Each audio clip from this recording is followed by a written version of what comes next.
Shalom Bapak Ibu dan Saudara semua, selamat hari Minggu dan selamat datang di channel YouTube MDC Magelang. Hari ini kita akan bersama-sama beribadah, tapi sebelum itu izinkan saya untuk menyampaikan beberapa kegiatan pada sepekan ini. Doa pagi dilakukan secara online setiap hari Senin sampai dengan Sabtu pukul 5 sampai dengan selesai. Juga doa malam dilakukan setiap hari pukul 8 sampai dengan selesai dengan ID Zoom di bawah ini. Kita tahu bahwa persembahan merupakan sebagian dari ibadah dan ucapan syukur kita kepada Tuhan, maka marilah kita memberikan yang terbaik pada Tuhan. Saudara dapat memberikan persembahan melalui nomor rekening yang berada di bawah ini. Demikian pengumuman yang dapat saya sampaikan.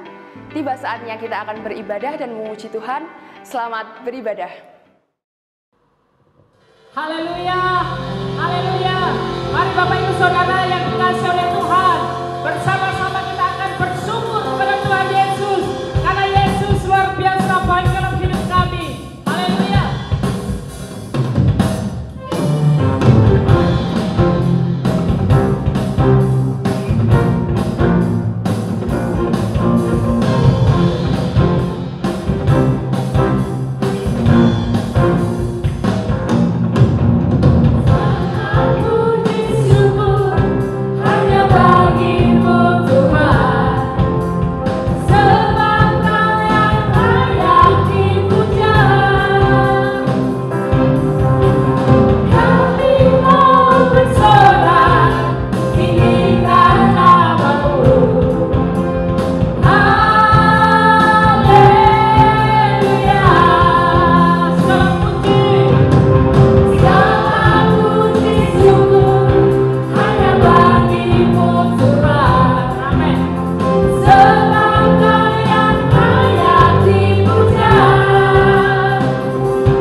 Kekuatan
Sungguh Tuhan Engkau luar biasa baik Tuhan.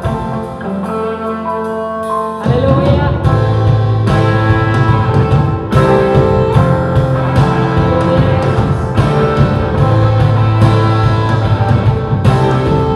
Luar biasa baik dalam hidup kami. Engkau Allah yang tiada tandingannya. Engkau selalu baik dalam hidup kami Tuhan.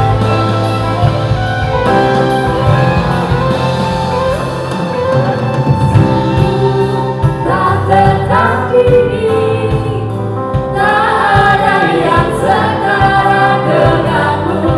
Hanya Yesus Tuhanlah yang terhebat, jauh melebihi dari penguasa di dunia. Kerajaanmu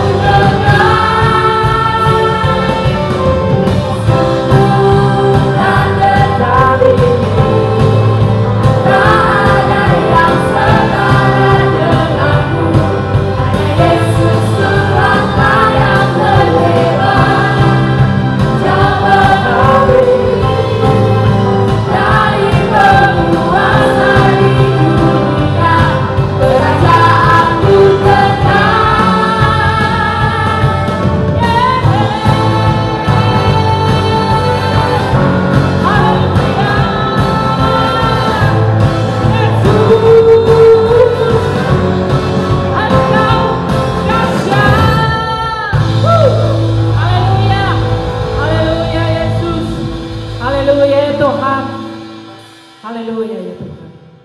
Masih dalam hadirat Tuhan. Glory Yesus. Glory Tuhan.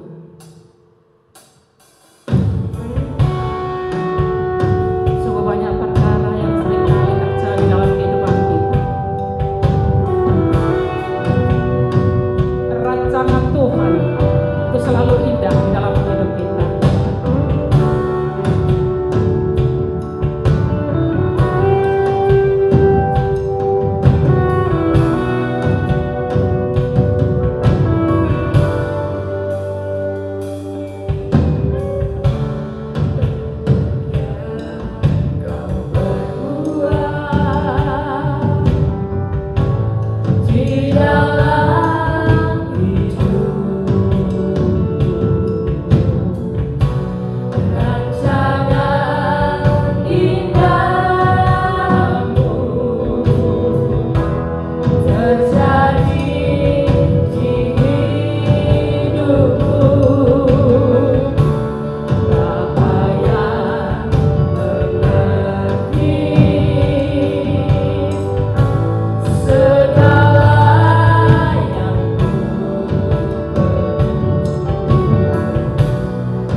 Kasih setiamu yang ada dalam hidup kami.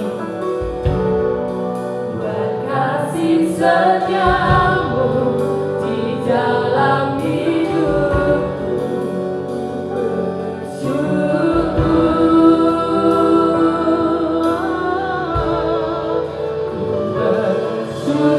Bersyukur Bapa.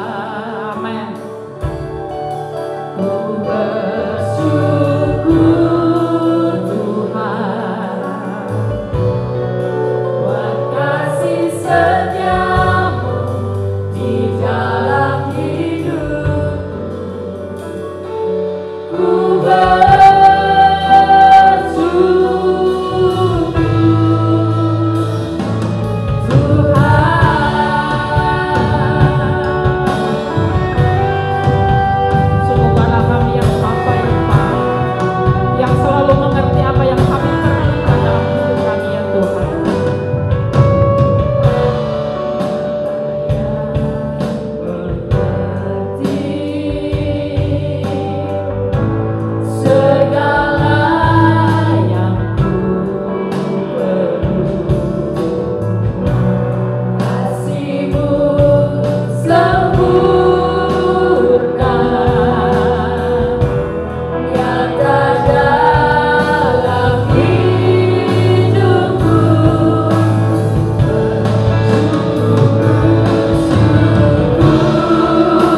bersyukur ya Bapa.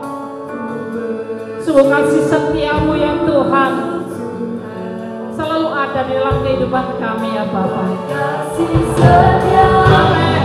Amin Yesus. Sungguh kami bersyukur Tuhan.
Puji-pujian kami ini akan menjadikan kesukaan bagi Engkau, akan menjadikan dupa yang harum di hadapan Engkau ya Bapa.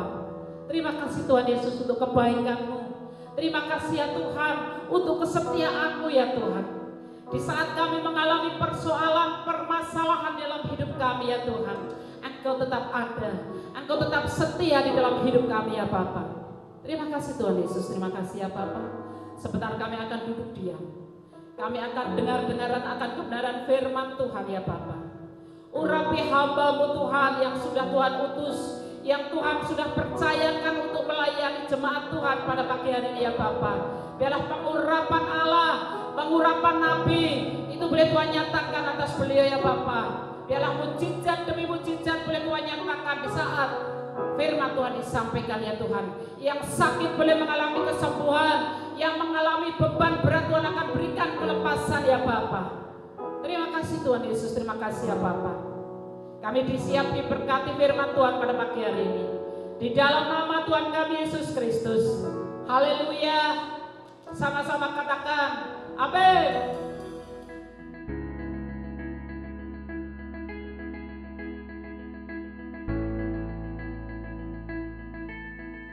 Sebagaimana supaya tetap hidup dan dapat berbuah, maka ranting harus terhubung dengan pokoknya. Demikianlah kita harus bergantung pada Tuhan agar dapat hidup secara bermakna dan berbahagia. Kebenaran ini walaupun tidak terbantahkan, namun sering dilupakan orang.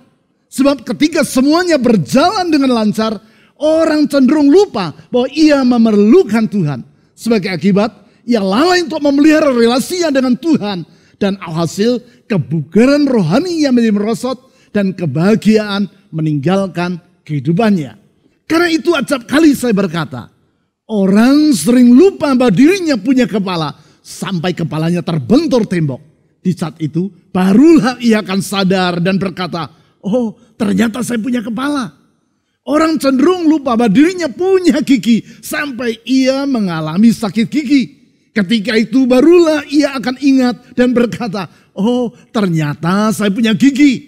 Demikian pula orang baru ingat bahwa dirinya memerlukan Tuhan ketika ia sudah terbentur pada masalah. Di saat itu barulah ia akan mencari Tuhan. Ia mulai jadi rajin berdoa, membaca dan merenungkan Alkitab, serta melakukan ibadah harian. Ibadah secara online ia ikuti setiap hari. Dan berbagai webinar rohani tidak ia lewatkan. Hanya saja ketika Tuhan sudah mengulurkan tangan, sehingga orang tersebut mengalami pertolongannya, yang bersangkutan mulai melupakan Tuhan lagi. Kalau ditanya oleh temannya, kamu kemana saja? Kok sudah lama tidak ikut pertemuan kesan atau kelompok sel? Maka ia akan menjawab, iya nih, lagi sibuk, banyak pekerjaan. Tapi saya tidak melupakan Tuhan kok. Walaupun sekarang jarang ikut pertemuan kelompok sel, bukan berarti saya meninggalkan Tuhan. Saya tetap ingat kepada Tuhan dan tidak lalai untuk berdoa setiap hari. Jawaban yang kebenarannya sangat meragukan. Jadi, apakah orang perlu terus-menerus mengalami kesulitan agar ia selalu ingat kepada Tuhan? Tentu saja tidak. Tanpa harus terlebih dulu mengalami kesukaran, orang harus selalu ingat kepada Tuhan. Ingat dalam arti menyadari bahwa dirinya perlu bergantung kepada Tuhan. Untuk menolong dirinya agar senantiasa menyadari bahwa ia memerlukan Tuhan. Salah satu jalan yang dapat ia tempuh adalah dengan melakukan puasa secara reguler atau secara berkala dengan teratur. Puasa artinya adalah menguasai serta membatasi diri terhadap hal-hal yang kita sukai. Pada umumnya yaitu dengan berpantang terhadap makanan dengan tujuan yang bersifat rohani. Dengan kata lain, kalau orang berpantang terhadap makanan karena ingin menurunkan berat tubuh alias melakukan diet, maka tindakan tersebut tidak dapat digolongkan sebagai puasa yang saya maksudkan tadi. Walaupun puasa dengan maksud untuk melangsingkan tubuh tidaklah salah, hanya saja puasa yang seperti itu tidak akan menolong orang untuk mengingat bahwa ia memerlukan Tuhan. Puasa yang menumbuhkan kesadaran orang terhadap kebergantungan dirinya kepada Tuhan serta membuahkan keakraban dengan Allah ini antara lain dapat kita lihat melalui apa yang dilakukan oleh para pengikut Kristus di Antiokhia. Sebagaimana yang dicatat dalam Kisah Para Rasul pasal 13 ayat 1-4. Di situ kita dapat melihat bagaimana para pengikut Yesus melakukan puasa guna memelihara relasi mereka dengan Tuhan. Relasi yang mengakibatkan kehidupan rohani mereka senantiasa berada di dalam keadaan yang bugar. Mari kita baca ayat tersebut. Kisah Para Rasul pasal 13 ayat 1-4. Pada waktu itu dalam jemaat di Antiokhia ada beberapa nabi dan pengajar, yaitu Barnabas dan Simeon yang disebut Niger, dan Lukius orang Kirene, dan Menahem yang diasuh bersama dengan raja wilayah Herodes, dan Saulus. Di ayat ini secara sepintas dijelaskan tentang keadaan jemaat yang ada di Antiokhia, sebuah kota yang terletak di wilayah Turki pada masa kini. Pada masa itu, Antiokhia merupakan kota ketiga yang terbesar di wilayah Kekaisaran Romawi, yaitu berada di urutan setelah kota Roma dan Alexandria. Kota ini terletak tidak jauh dari Seleukia, pelabuhan di Laut Tengah, serta berada di jalan raya utama yang menghubungkan Kekaisaran Romawi dengan India dan Persia. Sebagai akibat, bukan saja Antiokhia sangat maju dari sisi perdagangan, kota ini juga bersifat multibudaya. Keragaman budaya tersebut tercermin dalam kondisi jemaat yang ada di situ, yaitu seperti yang dicatat di ayat 1 yang sudah kita baca tadi. Di ayat itu ditulis bahwa di dalam jemaat Antiokhia, selain terdapat orang-orang Yahudi seperti Barnabas, Menahem, dan Saulus, juga terdapat orang Niger yang bernama Simeon dan orang Kirene yang bernama Lukius. Kirene adalah sebuah wilayah di Afrika Utara. Lebih jauh, di ayat 2 dan seterusnya ditulis sebagai berikut. Pada suatu hari, ketika mereka beribadah kepada Tuhan dan berpuasa, berkatalah Roh Kudus, khususkanlah Barnabas dan Saulus bagiku untuk tugas yang telah kutentukan bagi mereka.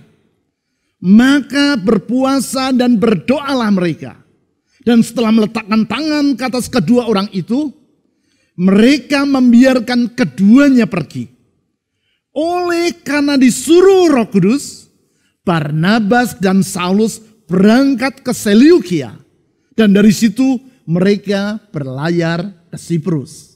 Dengan memperhatikan ayat-ayat yang baru saja kita baca ini, khususnya ayat 2 dan 3, kita dapat melihat bahwasanya puasa merupakan bagian dalam kehidupan jemaat di Antiokhia.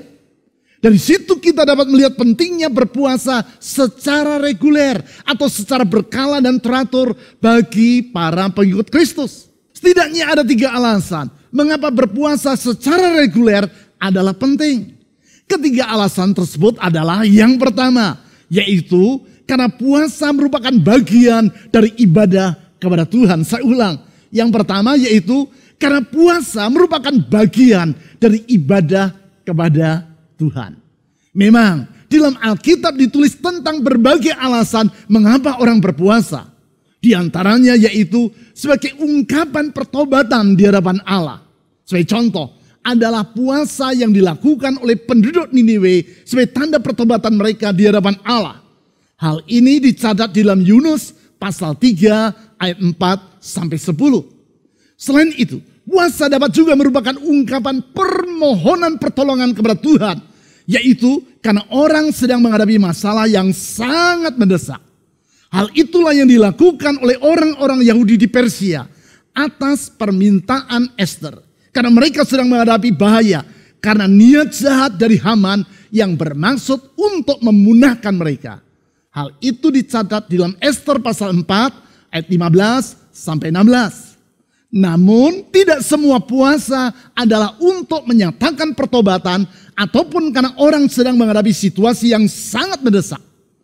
Puasa juga dapat merupakan wujud dari ibadah kepada Allah. Sebagai contoh adalah puasa yang dilakukan oleh para pemimpin jemaat di Antiokhia, yaitu sebagaimana yang dicatat dalam Kisah Para Rasul pasal 13 ayat 2 tadi. Di situ ditulis seperti demikian. Pada suatu hari, ketika mereka beribadah kepada Tuhan dan berpuasa. Kalimat ini menunjukkan bahwa puasa yang sedang mereka lakukan merupakan kegiatan rohani yang bersifat reguler. Di situ tidak disebut bahwa mereka berpuasa untuk menyatakan pertobatan ataupun karena memiliki kebutuhan yang sangat mendesak. Sebaliknya justru disebut bahwa mereka berpuasa dalam kaitan dengan ibadah yang sedang mereka lakukan kepada Tuhan.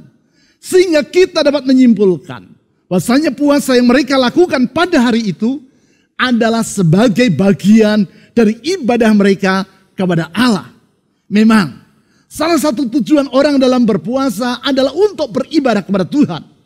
Itulah yang dilakukan oleh Hana, seorang nabi perempuan yang mengucap syukur kepada Allah dan berbicara tentang Yesus ketika Yesus masih berusia 8 hari dan dibawa oleh Yusuf serta Maria ke bait Allah untuk diserahkan kepada Tuhan. Tentang Hana, di dalam Lukas pasal 2 ayat 37 ditulis sebagai berikut. Lukas pasal 2 ayat 37. Ia, maksudnya Hana, tidak pernah meninggalkan bait Allah dan siang malam beribadah, perhatikan, dengan berpuasa dan berdoa. Perhatikan, di ayat ini ditulis bahwa Hana siang malam beribadah dengan berpuasa dan berdoa. Artinya, salah satu cara untuk beribadah adalah dengan berpuasa. Ibadah tidak hanya dapat dilakukan dengan menyanyi untuk memuji Tuhan, merenungkan firman-Nya, berdoa, maupun memberikan korban persembahan kepadanya, tetapi juga dengan berpuasa. Bahkan melalui puasa kita dapat beribadah untuk jangka waktu yang panjang. Karena itu disebut bahwa Hana beribadah siang dan malam kepada Tuhan. Patut diakui bahwa tidak semua orang memiliki kesempatan untuk beribadah dengan merenungkan firman Tuhan dan berdoa secara terus-menerus dalam waktu yang panjang. Seperti misalnya di sepanjang hari. Tugas sehari-hari yang diemban tidak memungkinkan semua orang untuk kerap melakukan hal tersebut. Tetapi tidak demikian halnya dengan beribadah melalui berpuasa. Kita dapat berpuasa di sepanjang hari tanpa harus meninggalkan tugas di kantor, di sekolah, ataupun dalam rumah tangga. Sambil bekerja, kita tetap dapat berpuasa. Sehingga dengan demikian, sesungguhnya puasa merupakan salah satu cara untuk beribadah secara efisien. Melalui puasa, saudara dapat melakukan ibadah di sepanjang hari tanpa harus mengesampingkan tugas sehari-hari. Tidaklah mengherankan apabila dalam kitab Didache, yaitu kitab yang ditulis pada abad pertama dan yang mencatat seluk-beluk kehidupan jemaat pada masa itu, disebut bahwa para pengikut Kristus beribadah dengan berpuasa 2 kali seminggu, yaitu pada hari Rabu dan Jumat. Bukan berarti dengan demikian pada hari-hari itu mereka tidak bekerja dan hanya beribadah saja. Namun sebagaimana yang telah saya utarakan tadi, dengan melakukan puasa sebagai bagian dari ibadah, maka mereka dapat beribadah di sepanjang hari tanpa harus meninggalkan pekerjaan mereka. Sedangkan seperti yang telah kita pelajari minggu yang lewat, yaitu dalam ibadah dengan tema perjumpaan yang menyegarkan, kita melihat bahwasanya melalui ibadah kita dapat memelihara keakraban dengan Tuhan yang menyegarkan kehidupan kita. Sehingga melalui puasa, yaitu dengan maksud untuk beribadah kepada Allah, kehidupan rohani kita akan disegarkan dan kita dapat mengisi kehidupan sehari-hari dengan bugar dan produktif. Apakah berarti kita harus berpuasa seminggu 2 kali seperti yang dicatat dalam kitab Didache? Tentu hal itu bukan merupakan suatu keharusan. Karena tidak ada ketentuan dalam Alkitab bahwa kita harus berpuasa seminggu 2 kali. Bahkan kitab Didache juga tidak mewajibkannya. Namun kalau saudara hendak melakukannya seperti yang dikerjakan oleh sebagian orang, hal itu adalah boleh-boleh saja. Namun yang pasti, lakukanlah puasa secara reguler atau secara berkala dengan teratur. Entah sebulan sekali, sebulan 2 kali, atau seminggu sekali sebagai bagian dari ibadah kepada Tuhan. Dengan demikian, saudara membangun keakraban dengan Tuhan yang akan membuahkan kesegaran dalam hidup Anda. Lebih lanjut, yang kedua, berpuasa secara reguler adalah penting. Karena puasa merupakan ungkapan dari sikap bergantung kepada Tuhan. Saya ulang, yang kedua, puasa merupakan ungkapan dari sikap bergantung kepada Tuhan. Sikap bergantung, yaitu dalam kesadaran bahwa kita memerlukan Tuhan. Itulah yang tercermin dalam diri para pelayan Tuhan di jemaat Antiokhia. Sebagaimana yang dicatat di dalam Kisah Para Rasul pasal 13 ayat 3 tadi. Di ayat ini ditulis apa yang mereka lakukan sesudah mendengar pesan dari Roh Kudus. Yaitu yang dicatat di ayat 2. Pesan yang disampaikan oleh Roh Kudus ketika mereka sedang melakukan ibadah kepada Tuhan dengan berpuasa. Di dalam pesan tersebut Roh Kudus berkata, "Khususkanlah Barnabas dan Saulus bagiku untuk tugas yang telah kutentukan bagi mereka." Sehubungan dengan pesan tersebut, di ayat 3-4 ditulis sebagai berikut. "Maka berpuasa dan berdoalah mereka. Dan setelah meletakkan tangan ke atas kedua orang itu, mereka membiarkan keduanya pergi. Oleh karena disuruh Roh Kudus, Barnabas dan Saulus berangkat ke Seleukia. Dan dari situ mereka berlayar ke Siprus." Di ayat 3 dicatat bahwa para pemimpin jemaat di Antiokhia menanggapi pesan dari Roh Kudus tadi dengan berpuasa dan berdoa. Melalui tindakan berpuasa tersebut, mereka mengakui bahwasanya untuk memenuhi tugas yang diberikan oleh Roh Kudus kepada Barnabas dan Saulus, yang di kemudian hari namanya disebut sebagai Paulus, mereka tidak dapat mengandalkan kemampuan mereka sendiri. Namun mereka memerlukan Tuhan. Kaitan antara sikap bergantung pada Tuhan dengan puasa ini juga dapat kita lihat dalam deklarasi yang dibuat oleh Presiden Amerika Serikat Abraham Lincoln pada tahun 1863 tentang Hari Puasa Nasional. Saat itu perang saudara di Amerika Serikat, yaitu antara negara-negara bagian di utara dan selatan, sedang berkecamuk dengan hebat. Di tengah situasi yang menyedihkan tersebut, Presiden Lincoln membuat pernyataan resmi yang antara lain adalah sebagai berikut. "Kita telah menjadi penerima karunia yang terbaik dari surga. Kita telah dipelihara selama bertahun-tahun dalam kedamaian dan kemakmuran. Kita telah bertumbuh dalam jumlah, kekayaan, dan kekuatan, melebihi yang pernah dialami oleh negara lain. Tetapi kita telah melupakan Tuhan.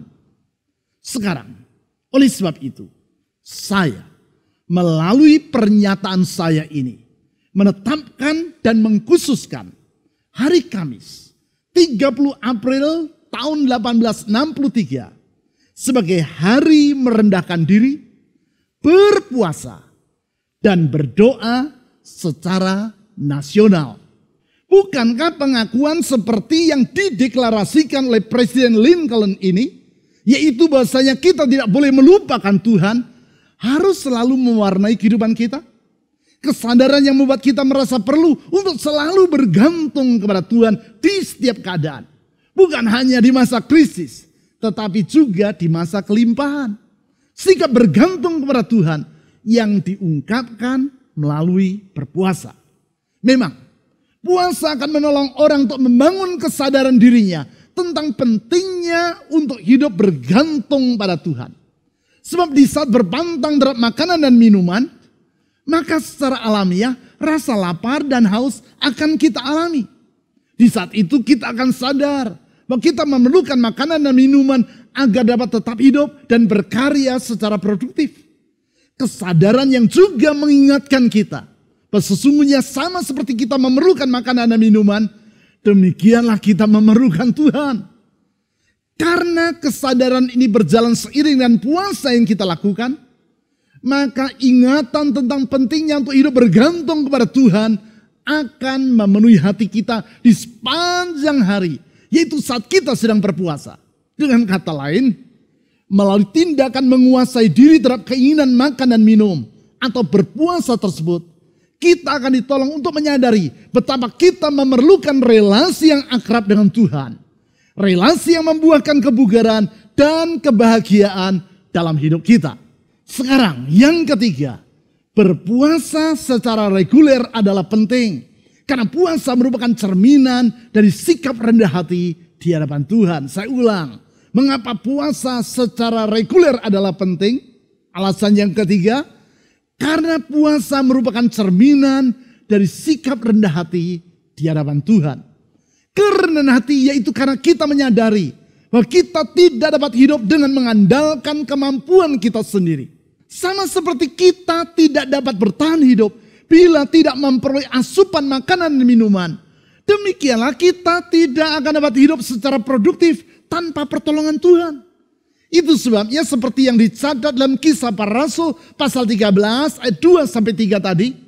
Sebagai tanggapan terhadap pesan Roh Kudus agar jemaat Antiokhia mengkhususkan Barnabas dan Saulus bagi Tuhan untuk tugas yang telah Tuhan berikan bagi mereka. Maka di ayat 3 ditulis, bahwa sebelum meletakkan tangan ke atas kedua orang itu dan membiarkan keduanya pergi, terlebih dulu para pemimpin jemaat di Antiokhia berpuasa dan berdoa. Tindakan mereka ini, yaitu berpuasa dan berdoa sebelum mengutus Barnabas dan Paulus untuk pergi guna memenuhi panggilan Tuhan, merupakan cerminan dari kerendahan hati. Di dalam kerendahan hati, para pemimpin jemaat itu termasuk Barnabas dan Paulus menyadari bahwa untuk melaksanakan tugas yang Tuhan berikan, mereka tidak dapat mengandalkan kemampuan mereka sendiri. Kerendahan hati yang membuat mata hati mereka terbuka sehingga dapat melihat keterbatasan diri mereka. Memang kesombongan selalu membutakan mata hati orang. Sebagai akibat, orang tidak dapat menyadari akan keterbatasan dirinya. Alhasil, kemudian ia akan terjerumus ke dalam persoalan yang seharusnya tidak perlu ia alami. Hal ini sering saya utarakan dengan menceritakan tentang seekor katak yang bersahabat dengan 2 ekor bangau. Katak dan bangau itu hidup bersama dengan rukun dan bahagia di sebuah kolam yang permai. Sayang, kebahagiaan mereka terganggu oleh datangnya musim kemarau yang panjang. Sebagai akibat, air kolam tempat mereka hidup bersama mulai menyusut dan menjadi kering. Hal ini tidak menjadi persoalan bagi kedua bangau tadi. Mereka dapat terbang mencari kolam lain yang masih berair. Tetapi tidak demikian halnya bagi si katak. Sebagai sahabat karib, kedua bangau tadi tidak tega meninggalkan si katak. Sesudah memutar akal, akhirnya salah seekor dari kedua bangau itu menemukan solusi yang cemerlang. Mereka berdua menggigit sepotong ranting dengan paruh mereka. Masing-masing menggigit salah satu ujung dari ranting tersebut. Sedangkan si katak diminta untuk menggigit bagian tengah dari ranting. Dan kemudian kedua bangau tadi terbang dengan membawa sang katak untuk berpindah ke tempat yang lain. Rencana ini berjalan dengan mulus. Sampai ketika mereka terbang di atas sebuah ladang. Seorang petani yang sedang bekerja di situ menengok ke atas. Pak petani terkagum-kagum melihat kerjasama yang luar biasa ini. Ia berkata, wah ini ide yang sangat cemerlang. Siapa yang punya ide ini? Mendengar pujian tersebut, si katak menjadi lupa daratan. Ia membuka mulutnya dan menjawab, aku. Sebagai akibat, gigitannya berranting terlepas dan ia jatuh serta mati terhempas ke tanah. Oleh sebab itu, Richard Foster, seorang hamba Tuhan yang dipakai Allah untuk membangkitkan kesadaran orang tentang pentingnya pembentukan rohani atau spiritual formation, di dalam bukunya yang sangat terkenal yaitu Celebration of Discipline, menulis sebagai berikut. Lebih dari semua disiplin yang lain, puasa akan mengungkapkan hal-hal yang mengendalikan kita. Kita menutupi apa yang ada dalam diri kita dengan makanan dan hal-hal lain yang baik. Namun dalam puasa, semua hal itu akan muncul ke permukaan. Apabila kesombongan mengendalikan kita, hal itu akan tersinggap secara hampir seketika. Kemarahan, kepahitan, iri hati, pertentangan, ketakutan. Bila mereka ada di dalam diri kita, mereka akan muncul ke permukaan ketika kita berpuasa. Dengan kata lain, puasa akan menolong kita untuk mengenal diri kita yang sesungguhnya. Oleh karena itu, salah satu hal bermanfaat yang dapat kita lakukan di saat berpuasa adalah merendahkan hati di hadapan Tuhan dan memohon agar Roh Kudus memeriksa hati kita dari noda dan dosa. Langkah ini biasa disebut sebagai eksamen atau pemeriksaan diri. Di dalam eksamen kita memohon agar Tuhan di dalam anugerahnya menunjukkan hal-hal yang tidak berkenan kepadanya yang masih tersimpan dalam niatan, perasaan, dan pikiran kita. Apabila kemudian Tuhan menunjukkan hal-hal yang tidak berkenan kepadanya itu, maka dengan rendah hati kita memohon agar Ia membaharui hati nurani kita. Dan dengan rohnya Ia menolong kita agar mampu meninggalkan semua hal yang tak berkenan kepadanya itu. Memang tidak berarti bahwa setiap kali kita melakukan eksamen, Tuhan pasti selalu menunjukkan hal-hal yang tak berkenan kepadanya yang masih ada dalam diri kita. Namun yang pasti, melalui puasa yang disertai eksamen, kita akan ditolong untuk datang mendekat kepada Tuhan, membuka diri kepadanya, dan mengalami pertumbuhan dalam hal keakraban dengan Tuhan. Keakraban yang akan menyegarkan kehidupan kita dan perhatikan, menjadikan doa kita efektif. Saudara lihat, betapa besar manfaat dari melakukan puasa secara reguler bagi kehidupan kita. Apabila puasa itu dilakukan dengan rendah hati, yaitu seperti yang Tuhan Yesus ajarkan di dalam Matius pasal 6 ayat 17 sampai 18, maka relasi kita dengan Tuhan akan terpelihara. Akibatnya, kehidupan rohani kita menjadi bugar dan kehidupan kita secara keseluruhan akan menjadi produktif.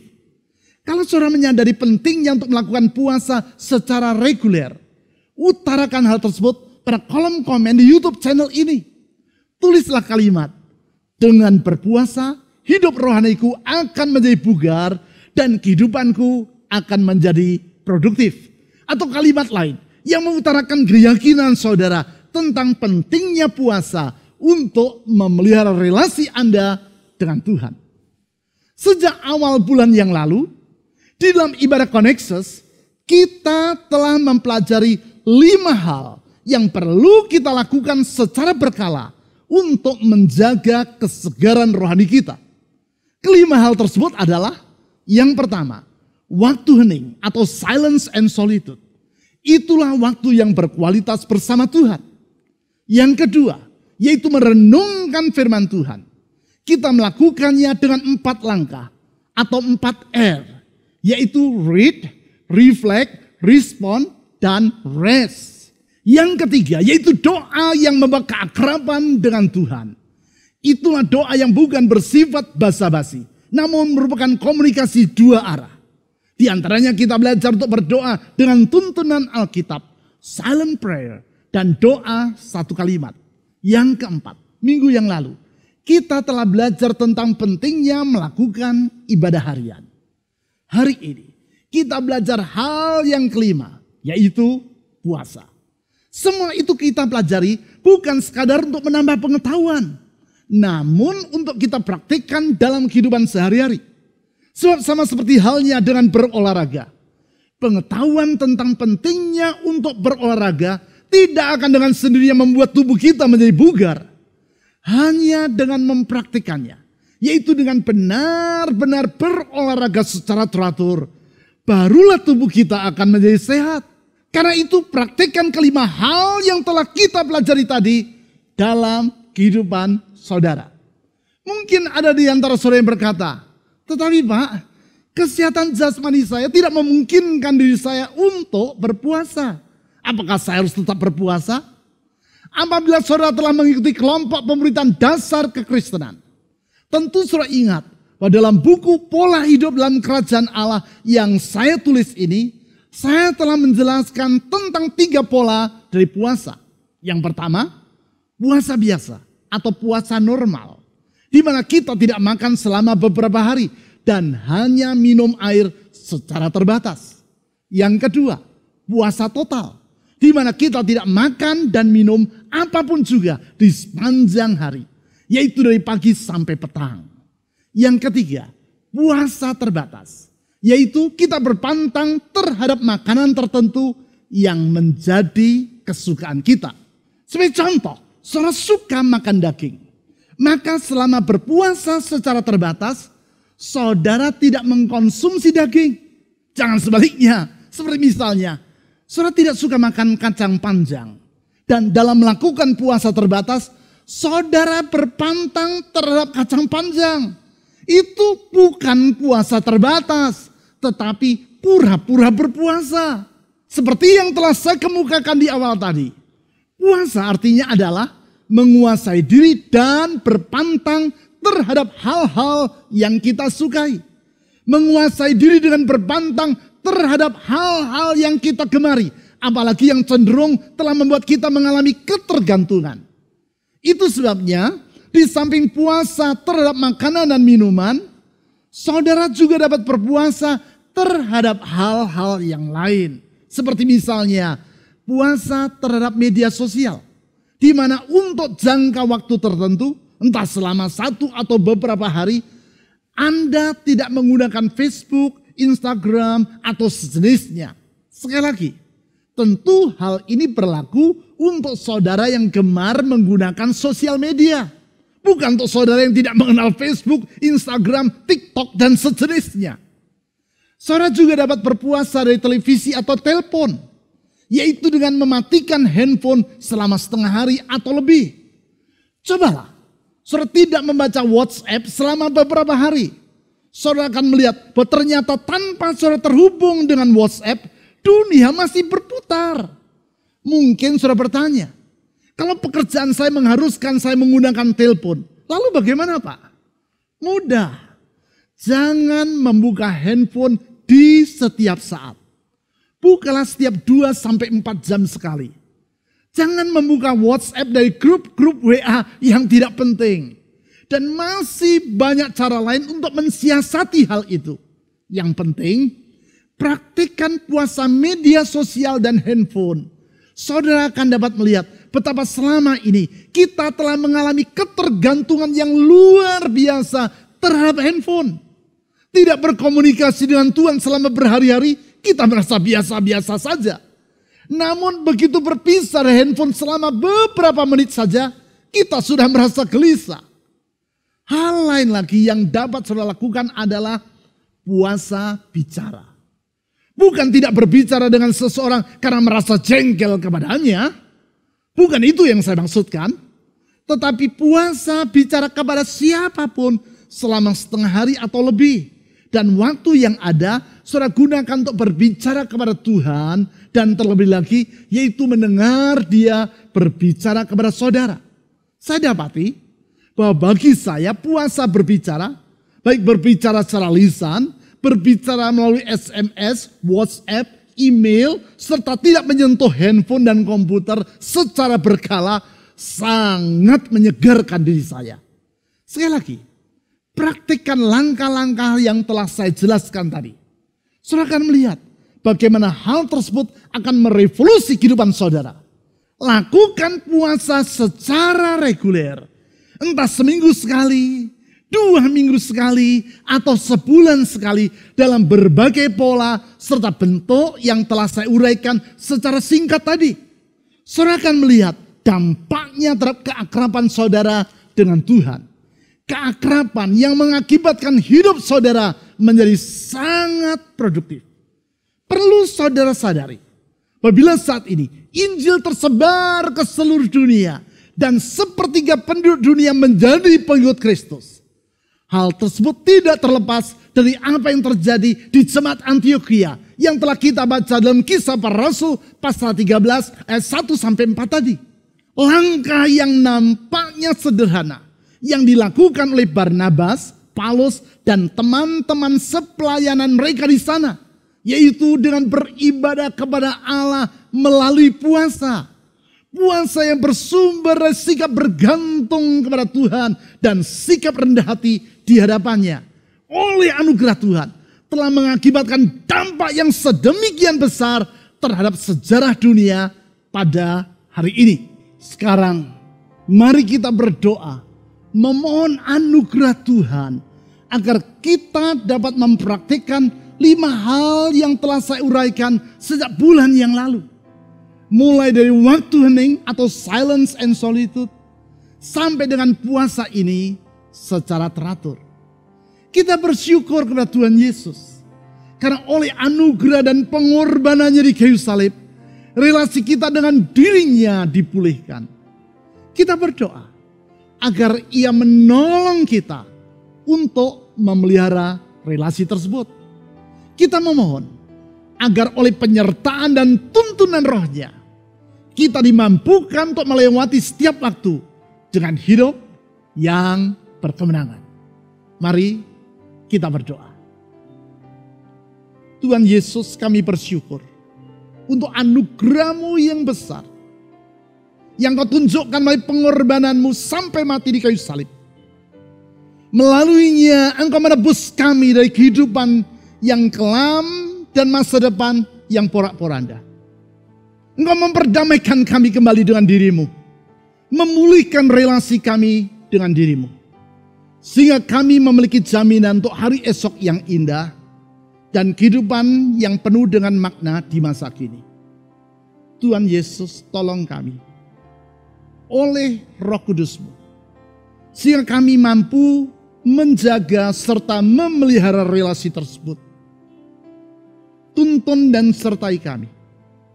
Sehingga relasi kami dengan diri-Mu semakin lama semakin bertambah erat.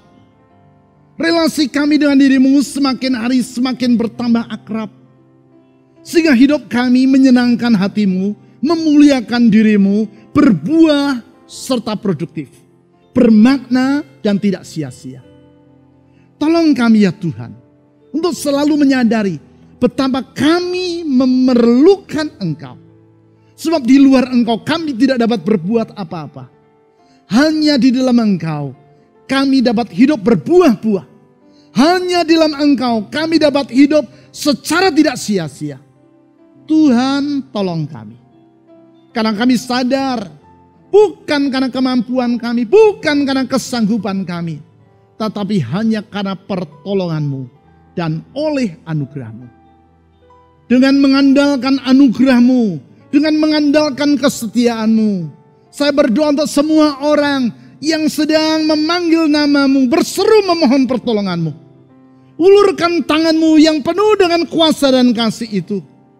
Menolong mereka yang dalam keadaan lemah, menolong mereka yang dalam keadaan putus asa, membuka jalan bagi mereka yang serasa menghadapi jalan yang buntu. Karena sesungguhnya Tuhan Yesus, tiada yang mustahil bagi Engkau, tiada yang sukar bagi dirimu. Engkau sanggup melakukan segala perkara dan mujizat-Mu masih terjadi sampai hari ini. Ulurkan kuasa mujizat-Mu, memulihkan rumah tangga, memulihkan ekonomi, memulihkan kesehatan, memulihkan masa depan dari anak-anak-Mu. Karena kami percaya rancangan-Mu selalu indah bagi kami. Dan tidak ada rancangan-Mu yang gagal. Tuhan Yesus, ulurkan pertolongan-Mu itu. Dan di dalam nama di atas segala nama, nama yang indah, manis dan menyelamatkan, nama Yesus Kristus Tuhan, saya menyerahkan masa depan dari semua anak-anak-Mu. Dengan percaya bahwa di dalam nama Tuhan Yesus ada harapan. Di dalam nama Tuhan Yesus ada jaminan hari esok. Di dalam nama Tuhan Yesus kami telah berdoa. Amin.